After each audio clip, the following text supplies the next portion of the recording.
Getting around Bangkok can be a bit confusing when you first arrive. The city has a bunch of different ways to get from place to place, and figuring out which one to use in each situation isn't always that straightforward. In this video, I'm going to walk you through the main ways to navigate the city. We'll look at how each one works, how much it costs, and when it actually makes sense to use it. By the end, you'll know how to move around more efficiently, avoid common mistakes, and choose what really fits your day-to-day life. So let's get started.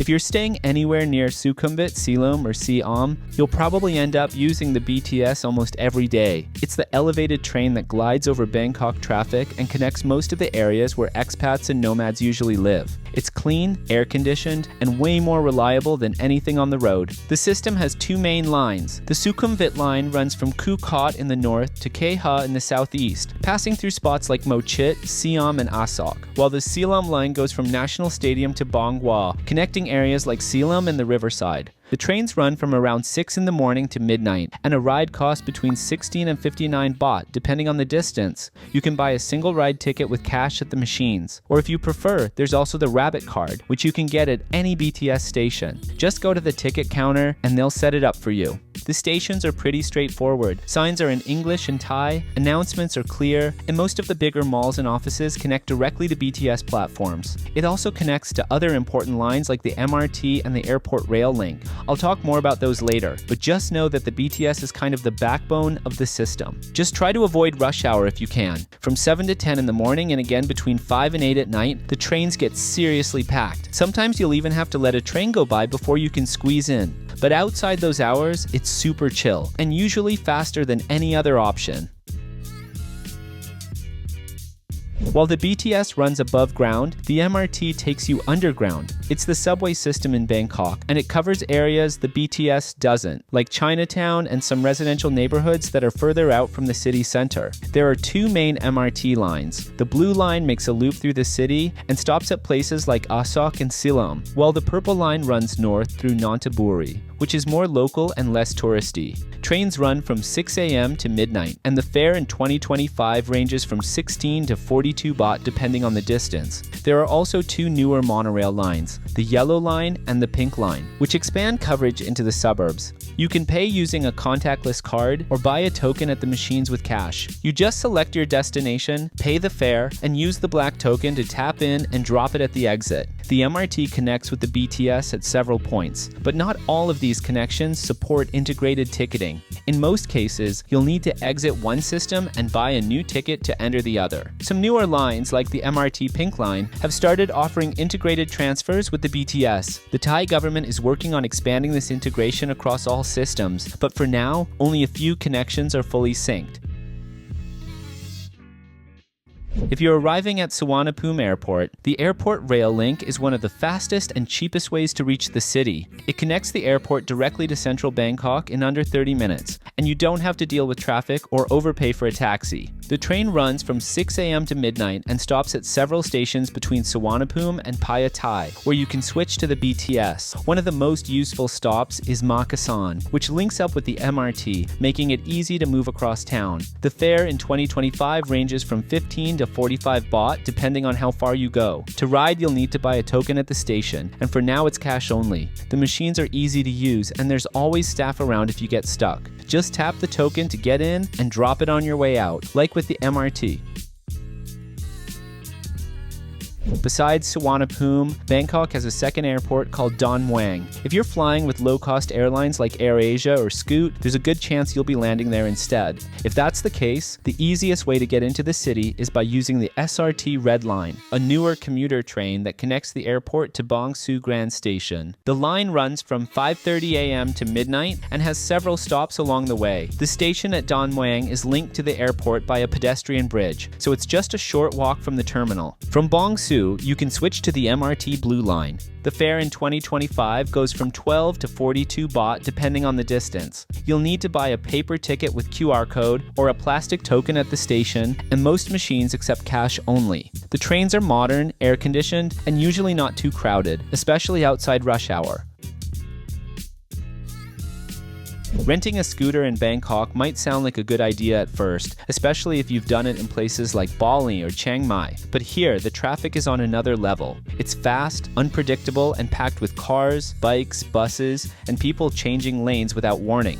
So if you're not experienced riding in big cities, it's probably not worth the risk. If you do decide to rent one, daily rentals usually start around 250 baht, and monthly prices range from 3,000 to 4,500 baht depending on the bike and the area. You'll need to leave the passport or pay a deposit, and make sure you're getting a helmet. Police checks are common, and you can get fined if you're not wearing one. That said, renting a motorbike still gives you a lot of freedom to explore the city at your own pace. And if you're staying longer and plan to move around a lot, renting by the month can actually be one of the cheapest ways to get around. It also helps you avoid the worst of Bangkok's traffic, since bikes can slip through where cars get stuck. So even with all the risks, the convenience ends up winning for a lot of people, and they go for it anyway. If that's your case, I recommend having travel medical insurance that actually covers motorbike accidents. I use and recommend Safety Wing, a travel medical insurance made for digital nomads and both short and long-term travelers. It covers motorbike accidents, hospital visits, and emergency care.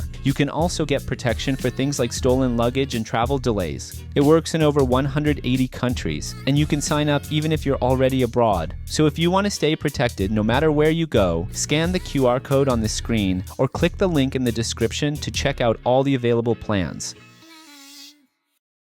Buses are the cheapest way to get around Bangkok. In 2025, fares start at just 8 baht and usually top out around 25 or 26 depending on the route and whether the bus has AC. There's a huge network that reaches almost every part of the city, including areas where the BTS and MRT don't go. The challenge is that buses in Bangkok are operated by different companies and government agencies, so there's no unified payment system or integration between lines. You usually have to pay in cash, and you'll also need to tell the conductor where you're getting off. That can be tricky since most of them don't speak English. A good tip is to show your destination on your phone or mention a well-known landmark nearby. When you get on, just grab a seat and wait for the conductor to come to you. They will collect the fare directly and hand you a small paper ticket. Most don't carry a lot of change, so it's smart to have coins or small bills ready. If you're carrying big notes, stopping at a 7-Eleven before your ride is an easy way to break them. Since there's no real schedule and traffic can get heavy, buses aren't ideal if you're in a rush. But if you've got time and want the cheapest way to move around, it's still a solid option.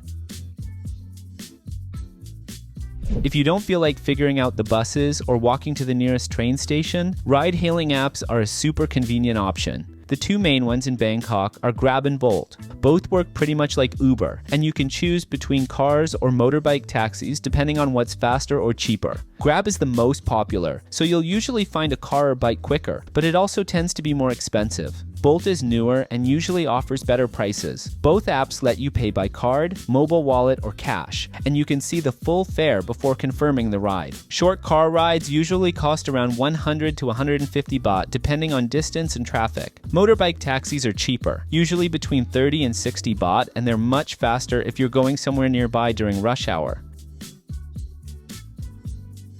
You can't really talk about getting around Bangkok without mentioning tuk-tuks. They're loud, open air, and kind of chaotic, but they're also iconic. Most people try them once just for the experience, and that's usually enough. They don't have meters, so you'll need to agree on a price before you hop in. For short rides, you'll probably be quoted something between 100 and 200 baht, depending on the area and how touristy it is. And yes, they often overcharge foreigners, especially around places like the Grand Palace. If the price sounds too high, it probably is, and it's totally fine to walk away. Tuk-tuks aren't really meant for daily transportation. They're hot, noisy, and not great for longer rides. But if you're just going a couple blocks and you want the classic Bangkok experience, it can be fun.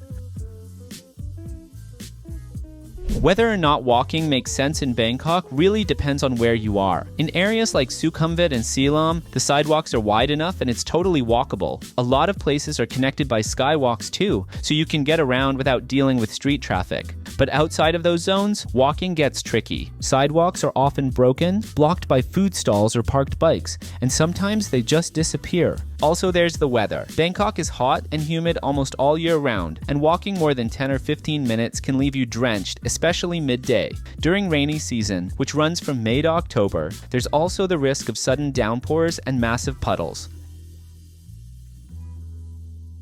If you're near the river or staying close to a canal, boats can be a fast and cheap way to get around the city. They're especially useful for avoiding traffic and reaching areas like the Grand Palace or Chinatown. The most tourist-friendly option on the Chao Phraya River is the Blue Flag boat, also called the Chao Phraya Tourist Boat. It runs a hop-on, hop-off service between Sathan Pier and Pra Atit Pier, stopping at major attractions like Icon Siam, Waterun, and the Grand Palace. Boats run approximately every 30 minutes from 9 a.m. to 7:15 p.m. You can buy tickets for a single ride or get a full-day ticket for 150 baht, which is available at the red ticket counters at the piers. There's also a cheaper option that locals usually take, known as the Orange Flag Boat. It runs between key piers along the same river and charges a flat fare of 16 baht. Besides the main river, Bangkok also has boat services running through some of its canals. One of the most useful is the Klong Sen Sep Express Boat, which travels along the Sen Sep Canal and stops at piers near places like Pratu Nam and Bang Kapi. These narrow commuter boats are mostly used by locals, with fares ranging from 10 to 20 baht depending on the distance. If you're in the right area and want to avoid road traffic, boat transport can be a convenient and scenic alternative.